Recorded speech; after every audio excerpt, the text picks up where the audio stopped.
నమస్తే, నేను Nagasri diaries YouTube ఛానల్కి స్వాగతం. ఇవాళ ఒక మంచి ప్లేస్కి వచ్చామండి. తెలుస్తుంది కదా, చూస్తున్నారుగా, అదిగో ఇదంతా కూడా మంచు. ఈ ప్లేస్ మా అమ్మాయి ఉన్న ప్లేస్కి ఒక 3 గంటల దూరంలోనే ఉంటుంది. ఈ ప్లేస్ని ఏమంటారంటే లేక్ తాహు అని అంటారు. అంటే చాలా పెద్ద ఒక లేక్ లాంటిది ఉంటుంది, అంటే ఒక సరస్సు లాంటిది ఉంటుంది. దాని చుట్టూ ఇలా కొండలన్నీ కూడా మంచుతో కప్పబడి ఉంటాయి. ఒక సమ్మర్ 2-3 నెలలు మంచు ఉంటుంది, కానీ మిగతా అంతా కూడా సంవత్సరం అంతా కూడా ఇలాగే మంచు ఉంటుంది. సో సరదాగా పిల్లలతో ఎంజాయ్ చేద్దామని చెప్పి ఈ వీకెండ్ ఇక్కడికి రావడం జరిగింది. అయితే కొంచెం కొద్దిగా తక్కువగా ఉన్నారులేండి జనం. మామూలుగా అయితే అసలు చాలా రష్ ఉంటుందిట, ఎందుకునో మరి కొద్దిగా తక్కువగా ఉన్నారు. ఐస్లో స్కీయింగ్ చేసేవాళ్ళు, తర్వాత ఎంజాయ్ చేసేవాళ్ళు, వీళ్ళందరూ కూడా కొంచెం అది వాళ్ళ పైకి వెళ్తారు. ఇంకా పైకి వెళ్తే చాలా ఎక్కువగా మంచు ఉంది. ఇంకా ఇక్కడ లేక్ కూడా చాలా బాగుంటుంది. ఇక్కడ ఉన్న విశేషాలు అన్నీ కూడా నేను వీడియో ద్వారా మీకు ఇప్పుడు అందజేస్తాను. లేక్ తాహు కాలిఫోర్నియాలో ఉన్న ఒక బెస్ట్ ప్లేస్ అండి. ఇది చాలా బాగుంటుంది. ఎక్కడెక్కడి నుంచో కూడా ఈ ప్లేస్ చూడడానికి రావడం జరుగుతుంది. చాలా అందమైన ప్రదేశం, చూపు తిప్పుకొనివ్వదు. ప్రకృతిని ఇష్టపడే వారికి చాలా బాగుంటుందండి. అంటే నేచర్ ఇష్టపడే వాళ్ళు ఇంకా బాగా ఈ ప్లేస్ని ఎంజాయ్ చేయగలుగుతారు. మేము మే నెలలో వెళ్ళటం జరిగింది. మే నెలలో అప్పుడు కొద్దిగా మంచు ఉంది, ఎక్కువగా కరిగిపోలేదు. ఇప్పుడైతే ఎండలు బాగున్నాయి కాబట్టి చాలా వరకు కరిగిపోతుంది. అయితే నేను అప్పుడు వీడియో ఇవ్వడానికి కొన్ని కారణాల వలన ఆలస్యం అవడం జరిగింది. సో ఇప్పుడు నేను మీకు ఈ వీడియోని అందిస్తున్నాను. ఈ వీడియోలో మీరు లేక్ తాహు యొక్క అందాలన్నీ కూడా చూడండి. ఎంత బాగుంటుందో మీకే తెలుస్తుంది వీడియో చూస్తే.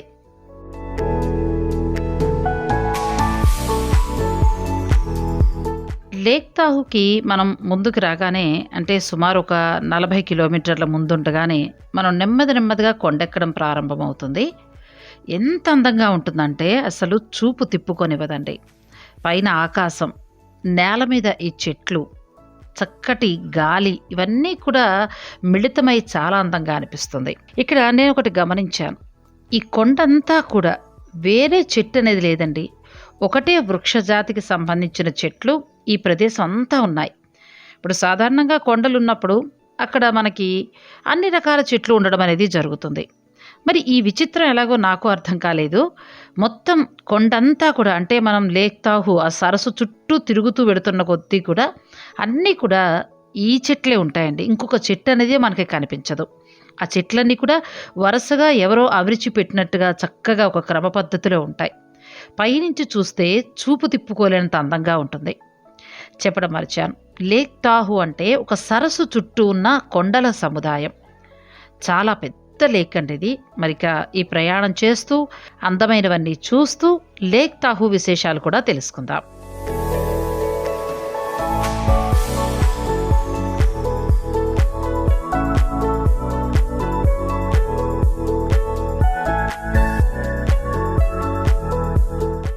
లేక్ తాహుకి వెడుతుంటే ఈ రూట్ అంతా కూడా ఇలాగే ఉంటుంది. అంటే మరీ ఎక్కువ, అంటే విశాలమైన హైవేలు కాదు, కానీ సింగిల్ రోడ్డు. కాకపోతే ఇది కూడా డబుల్ లైన్ తోటి కొంచెం మనకి విశాలంగానే ఉంటుంది, ఎక్కడ ఇబ్బంది అనేది ఉండదు. ఇలా కొండెక్కుతూ పోతామన్నమాట. లేదు దిగువకు దిగి సరస్సు, అంటే రివర్ దగ్గరే ఉండి కాసేపు ఎంజాయ్ చేస్తారంటే అక్కడ ఉండొచ్చు. మేమేం చేసామంటే మొత్తం కొండపై దాకా వెళ్ళాం. ఎందుకంటే కొండ పైకి వెళితే అక్కడ మంచు అనేది చాలా ఉంటుంది. సో మంచు చూసినట్టు కూడా అవుతుంది, మనం మంచులో ఎంజాయ్ చేయొచ్చు అని చెప్పి మేము కొండ పై భాగం దాకా వెళ్ళి అక్కడి నుంచి అన్నీ చూసుకుంటూ కిందకి సరస్సు భాగం దగ్గరికి వచ్చాం. మరి మీరంతా చెప్పుకెళ్ళిపోతున్నారు, మాకేం సరస్సు చూపించట్లేదు అని మీరు అనొచ్చు.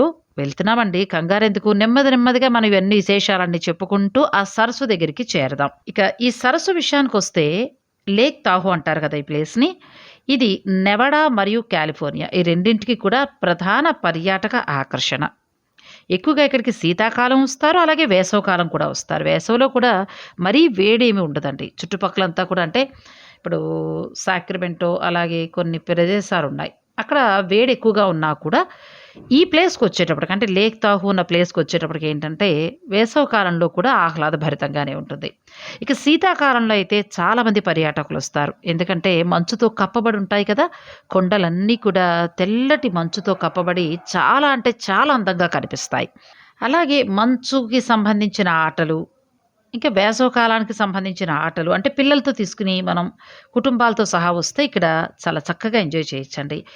రిసార్ట్స్ ఉంటాయి, క్యాసినోలుంటాయి. ఒకటి కాదు ఇంకా ఏడాది పొడవునా కూడా మనకి ఎంతో ఎంటర్‌టైన్‌మెంట్ అనేది ఇక్కడ ఉంటుంది.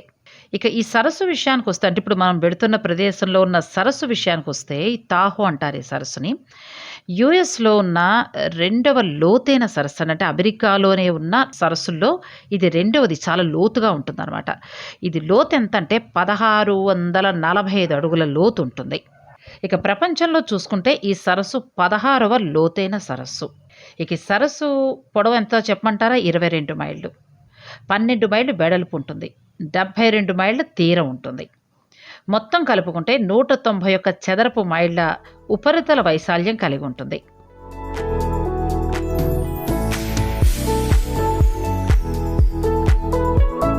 పైకి ఎక్కుతూ పోతుంటే చూస్తున్నారు కదా! సుదూరంగా మంచు కొండలు కనిపిస్తున్నాయి. మాకు కూడా చాలా సంతోషం అనిపించింది. ఇక ఎప్పుడెప్పుడు ఆ మంచు కొండల దగ్గరికి వెడదామా అన్నట్టుగా అనిపించిందండి. ఇలా జర్నీ చేసుకుంటూ మనం కొండెక్కుతూ వెడుతూ ఉంటే, ఒక పక్కేమో ఒకటే క్రమ పద్ధతిలో అమర్చబడినట్టున్నట్టుగా ఉన్న చెట్లు. మరో పక్కేమో మంచు కొండలు కనిపిస్తూ చాలా అంటే చాలా అద్భుతంగా అనిపిస్తుందండి. ఈ సరస్సులోకి అంటే పైనున్న మంచంతా కూడా ఎండొచ్చినప్పుడు, పైనున్న మంచంతా కరిగి ఆ నీరు రావడం అనేది జరుగుతుంది. ఈ నీరుని ప్రజా అవసరాల కోసం కూడా వాడతారట. ఇప్పుడు వచ్చాం.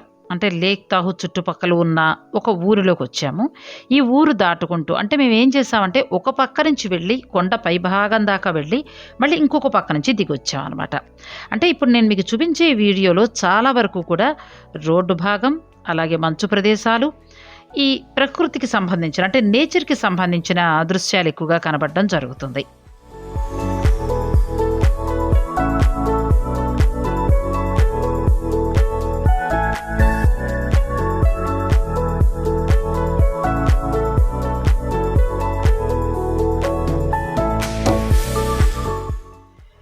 ఇక హిల్ పైభాగం వరకు వెడుతుంటే ఇలా మంచు దారి పొడవునా కనిపించిందండి. రాత్రే కురిసిందిట.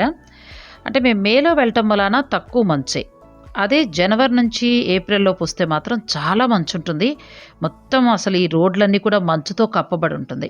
ఆ రోడ్డు మీద మనం కార్‌లో జర్నీ చేయాలంటే మాత్రం టైర్స్ అవన్నీ కూడా సెపరేట్‌గా ఉండాలి. అలాగే మంచు దగ్గరికి మనం వెడుతున్నప్పుడు కొన్ని జాగ్రత్తలు ఖచ్చితంగా తీసుకోవాలి. ఎలా పడితే అలా వెళ్ళిపోకూడదండి. మంచు చూడడానికి ఎంత అందంగా ఉంటుందో అంత డేంజర్ కూడా. మంచులోకి దిగినప్పుడు మన చెప్పులు, మన షూస్ లాంటివి పనిచేయవు. కొన్ని ప్రత్యేకమైన షూస్ ఉంటాయి. అటువంటివి వేసుకోవాలి. లేదంటే జారి పడ్డామనుకోండి ఖచ్చితంగా ఎముకలు విరిగిపోతాయి. ఇక తరువాత చేతికి గ్లౌజెస్ ఉండాలి. కాళ్ళకి సాక్స్ ఖచ్చితంగా ఉండాలి. ఆ గ్లౌజెస్ లేకుండా మంచులో ఇష్టం వచ్చినట్టు మనం చూడగానే అసలు చిన్న పిల్లలం అయిపోతాం మంచు చూడగానే. బాగా ఆడుకుంటాం. ఏ వయసు వాళ్ళమైనా సరే. కానీ గ్లౌజులు లేకుండా మాత్రం మంచులో చేయి పెడితే కొద్దిసేపటికి చేతులు మొద్దుబారిపోతాయి. రక్త ప్రసరణ ఆగిపోతుంది. వేళ్ళు ఎక్కడికక్కడ అంటే విరిగి పడిపోయిన సంగతి కూడా మనకు తెలీదు. అంత డేంజర్ ఉంటుందండి. సో, చూడ్డానికి ఎంత అందంగా ఉంటుందో మంచు, అంత డేంజర్ కూడా. ఇలా జర్నీ చేసుకుంటూ పైదాకా వెళ్ళాము. అక్కడ కొంతసేపు ఆగి ఆ మంచులో సరదాగా గడిపామండి పిల్లలతోటి.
ఇది సరస్సుకు సంబంధించి ఒక భాగం, అంటే ఒక పాయ మాత్రమే. ఇంకా అటువైపు చాలా పెద్ద లేక్ ఉందండి. ఇక్కడ నేను పైనుంచి కొంత భాగాన్ని షూట్ చేయడం జరిగింది.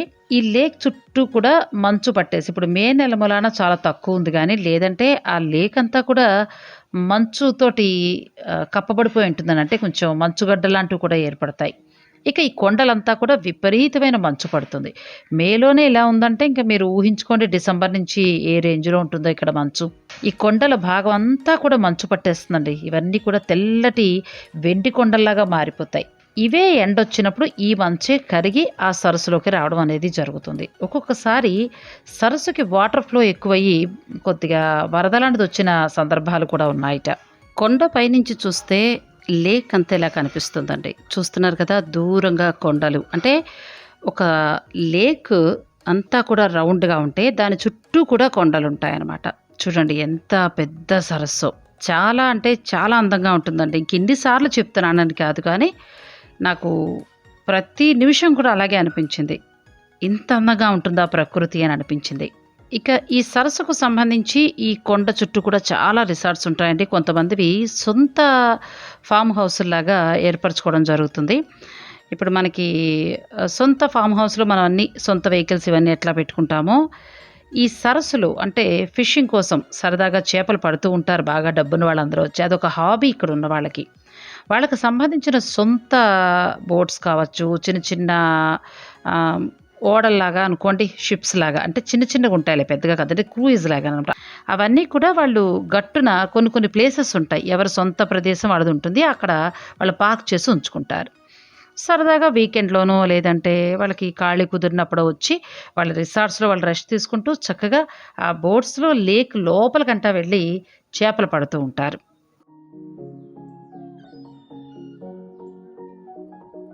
ఆ లేక్ చూస్తారు కదా, లేక్ చుట్టూ ఉన్నాయండి కొండలన్నీ కూడా. చాలా పెద్ద సరస్సు అనమాట ఇది. ఈ చుట్టూ ఉన్న కొండలన్నీ కూడా మీకు మంచుతో కప్పబడి ఉంటాయి. ఆ మంచు కరిగిపోయి వాటర్గా ఈ లేక్లోకి రావడం జరుగుతుంది. ఈ నీరు చాలా స్వచ్ఛంగా ఉంటుంది అనమాట. ఎటువంటి కలుషితం లేకుండా చాలా బాగుంటుంది నీరు. చాలా ప్లేసులకి మంచినీరుగా కూడా పెడుతుంది అని చెప్తున్నారు. చాలా పెద్దదండి, చాలా బాగుంటుంది ఇదంతా కూడా. మరి ఈ వీడియో మీకు నచ్చినట్టయితే లైక్ చేయండి, షేర్ చేయండి.